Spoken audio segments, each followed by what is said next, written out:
Hi. So this is like take 957. Hopefully I get it right. So I will be talking about the McMichael article and the Jones article and what role I think international organizations can and should play in education for development. I'm going to do my best on this one because these texts are pretty dense and I hope that I understood them in the way they were intended to be understood. So McMichael claims that in theory, development was intended to be the improvement of humankind. This was on page 2, but in practice, it was actually used as the social engineering of emerging societies, principally through a Western lens. It essentially was the extension of colonization's division of labor.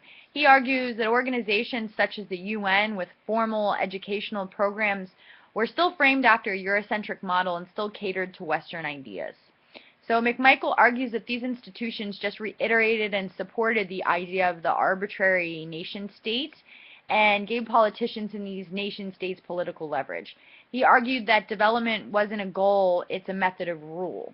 It was imperialism in a different form, that development just replaced or was an extension of colonialism in terms of the division of labor, and that the international and agencies affiliated with them just perpetuated these ideas. I think McMichael's heaviest critique of development seems to be in the economic nature of it and its fixation on capitalism.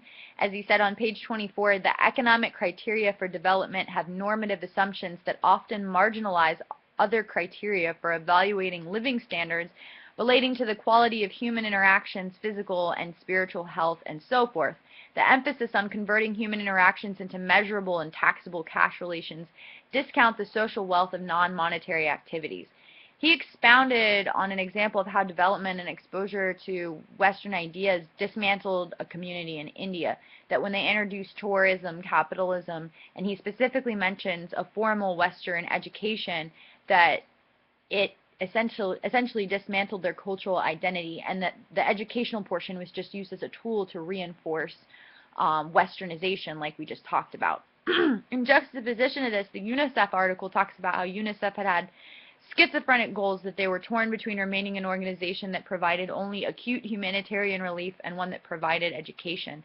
McMichael argued that the UN's move towards education and formal schooling was just another instrument for control.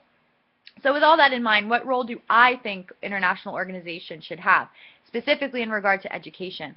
I'm on board with McMichael, and I agree that the origins of the overwhelming majority of development work, given their history, and ergo the organizations affiliated with them, are sinister and couched in Eurocentrism for the most part. I feel that schools are a means of social reproduction that cater to the West, or formal schools, and most of them are motivated by economic perspectives. I agree with McMichael that an overemphasis on economic outputs can be damaging and misses the forest for the trees. I feel like it omits humanness from development projects. Maybe this is a cop-out, but I've said this before. I feel like there's no such thing as a one-size-fits-all program. I agree with McMichael that our focus should be more on the human experience and human interaction, which is definitely more challenging to define and explore scientifically. And I believe that an education that best suits each individual community's quality of life on their own terms, whatever that means, is the way to go.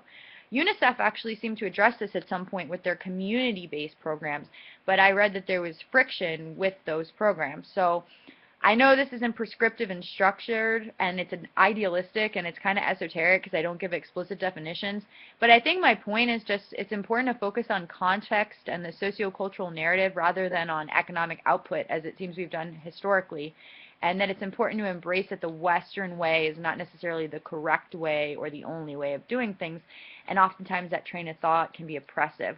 So if international organizations are going to try to do some good, I think that they should be hiring ambassadors from communities and working closely with them to look at the best interest of those communities they're serving from their own context. And that means asking them what they want or need and catering to that specifically, rather than trying to impose those blanket and arbitrarily defined ideas of a developed world on varying and unique environments. Everything within its context, etc.